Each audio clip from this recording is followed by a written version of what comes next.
तमिलनाडु में फिल्मों का क्रेज सिर्फ एंटरटेनमेंट तक सीमित नहीं रहता। यहाँ लोग अपने फेवरेट स्टार को पर्दे पर देखकर सीटियाँ नहीं बजाते, बल्कि कई बार इन्हें अपनी उम्मीद, अपनी आवाज़ और अपने भविष्य तक मान लेते हैं। इसी धरती ने कभी एमजी रामचंद्रन को भगवान जैसा दर्जा दिया था, फिर जयललिता को अम्बा बनाकर सत्ता के शिखर तक पहुंचाया, और अब साल 2026 में एक नया नाम तमिलनाडु पर राजनीति पर छा चुका है। विजय, वही विजय जिन्हें लोग सालों से थलापति कहकर थिएटर हिला देते थे। फर्क बस इतना है कि अब ये सिर्फ फिल्मों के हीरो नहीं रहे, बल्कि तमिलनाडु की राजनीति का सबसे बड़ा चेहरा बन चुके हैं। जिस लड़के की एक्टिंग पर कभी लोग हंसते थे, जिसके लुक्स का मजाक उड़ाया जाता था, जिसे डायरेक्टर का बेटा कहकर खारिज कर दिया गया था, आज वही इंसान तमिलनाडु की सबसे ताकतवर राजनीति लहर बन चुका है। हालात ऐसे हैं कि दशकों से राजनीति में राज कर रही पार्टियां भी अब इन्हें रोकने के लिए एक दूसरे के करीब आती दिखाई दे रही हैं। लेकिन विजय की कहानी सिर्फ स्टारडम की कहानी नहीं है, ये उस शांत लड़के की कहानी है जिसने शोर नहीं मचाया और धीरे धीरे करोड़ों लोगों के दिलों में जगह बना ली। विजय का जन्म एक फिल्मी परिवार में हुआ। इनके पिता एस.ए. चंद्रशेखर तमिल सिनेमा के जाने माने डायरेक्टर थे और मां शोभा चंद्रशेखर एक मशहूर प्लेबैक सिंगर। बाहर से देखने पर सब कुछ आसान लगता था, लेकिन असल कहानी बिल्कुल अलग थी। विजय बचपन से बेहद शांत और शर्मीले स्वभाव के थे। कैमरे के सामने पहली बार ये बचपन में आए, लेकिन बतौर लीड एक्टर जब साल 1992 में इन्होंने एंट्री ली, तब तालियों से ज़्यादा मजाक मिला। एक बड़ी मैगजीन ने तो यहाँ तक लिख दिया था, इस लड़के में हीरो बनने वाली कोई बात ही नहीं है, इसके पिता को पैसे बर्बाद करना बंद कर देना चाहिए। सोचिए, सिर्फ 18 साल की उम्र, आंखों से में सपने और शुरुआत में ही इतनी बेइज्जती। लेकिन विजय टूटे नहीं। जिन्होंने जवाब इंटरव्यू से नहीं, मेहनत से दिया। लगातार फ्लॉप फिल्में आती रही। पहली 7 फिल्में पूरी तरह पिट गईं। लोग इन्हें फ्लॉप मशीन कहने लगे, मगर विजय ने हार नहीं मानने की बजाय खुद को बदलना शुरू किया। मार्शल आर्ट सीखा, डांस पर दिन रात मेहनत की। इसके बाद विजय ने पीछे मुड़कर नहीं देखा। धीरे धीरे तमिलनाडु में एक इनका फैन बेस ऐसा बन गया जैसे देखकर बड़े बड़े सुपरस्टार भी हैरान रह गए। लोग इनके पोस्टर पर दूध चढ़ाने लगे, थिएटर के बाहर पूजा होने लगी, हर फिल्म एक त्योहार जैसी लगने लगी। लेकिन विजय बाकी स्टार से अलग थे। इन्होंने बहुत जल्दी समझ लिया था कि तमिलनाडु में सिनेमा सिर्फ बिजनेस नहीं, इमोशनल है। साल 2003 में आई फिल्म गिल्ली ने इतिहास रच दिया। ये तमिलनाडु की पहली ऐसी फिल्म बनी जिसने 50 करोड़ का आंकड़ा पार किया। इसके बाद विजय सिर्फ स्टार नहीं रहे, मास हीरो बन गए। बॉलीवुड एक इनके प्रभाव में आ गया। वांटेड और हॉलीडे, ए सोल्जर इंस, नेवर ऑफ ड्यूटी जैसी फिल्मों की भी जड़ें भी विजय की फिल्मों से जुड़ी थीं। फिर एक समय ऐसा आया जब विजय ने फिल्मों को सिर्फ एंटरटेनमेंट नहीं रहने दिया। इन्होंने अपनी फिल्मों के जरिए सिस्टम पर सवाल उठाने शुरू किए। मार्शल में टैक्स सिस्टम पर सवाल उठाए।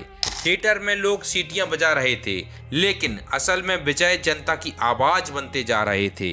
और यहीं से राजनीति की पटकथा चुपचाप लिखी जाने लगी। सबको लग रहा था कि विजय सिर्फ फिल्म कर रहे हैं, लेकिन असल में ये पिछले 10 साल से अपनी ज़मीन तैयार कर रहे थे। इनके फैन क्लब्स गांव-गांव जाकर ब्लड डोनेशन कैंप लगा रहे थे, लाइब्रेरी खोल रहे थे, गरीब बच्चों की पढ़ाई में मदद कर रहे थे। बाकी नेता मंचों पर भाषण दे रहे थे, जबकि विजय की टीम जमीन पर लोगों के बीच काम कर रही थी। फिर आया वो दौर जब विजय की जिंदगी में सबसे बड़ा विवाद खड़ा हुआ। मेरा नाम और फोटो का इस्तेमाल बिना मेरी इजाज़त कोई नहीं करेगा, चाहे सामने मेरे पिता ही क्यों ना हो। ये शब्द उस बेटे के थे जिसने अपने ही पिता के खिलाफ कोर्ट का दरवाजा खटखटाया। साल 2020 में विजय के पिता ने इनके नाम पर एक राजनीति पार्टी रजिस्टर्ड करवा दी थी। विजय को ये बात पसंद नहीं आई। उन्होंने साफ कर दिया कि राजनीति में अगर कदम रखेंगे तो अपने तरीके से रखेंगे। किसी के सहारे नहीं। इस फैसले ने पूरे तमिलनाडु को हैरान कर दिया। लोग कहने लगे ये आदमी रिश्तों के से ऊपर अपने सिद्धांत रखता है। शायद यहीं से जनता का भरोसा और गहरा होता चला गया। विजय की लव स्टोरी भी किसी फिल्मी कहानी से कहीं कम नहीं है।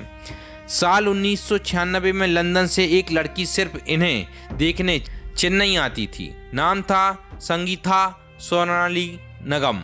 ये विजय की पहली बड़ी फैन थी। मुलाकात हुई, बातचीत बढ़ी और फिर दोस्ती प्यार में बदल गई। साल 1999 में दोनों ने शादी कर ली। लेकिन जैसे जैसे विजय राजनीति के करीब आते गए, इनकी पर्सनल लाइफ में तूफान बढ़ता गया। सोशल मीडिया पर लगातार अफवाहें उड़ने लगीं कि विजय और त्रिशा कृष्णन के बीच कुछ चल रहा है। दोनों की दोस्ती को लेकर चर्चाएं तेज हो गईं। कभी साथ में दिखाई देना, इन सब ने लोगों को बात करने का मौका दे दिया। अगर विजय मुख्यमंत्री बने तो होम मिनिस्टर त्रिशा होगी। हालांकि विजय और त्रिशा ने कभी इन अफवाहों पर खुलकर कुछ नहीं कहा।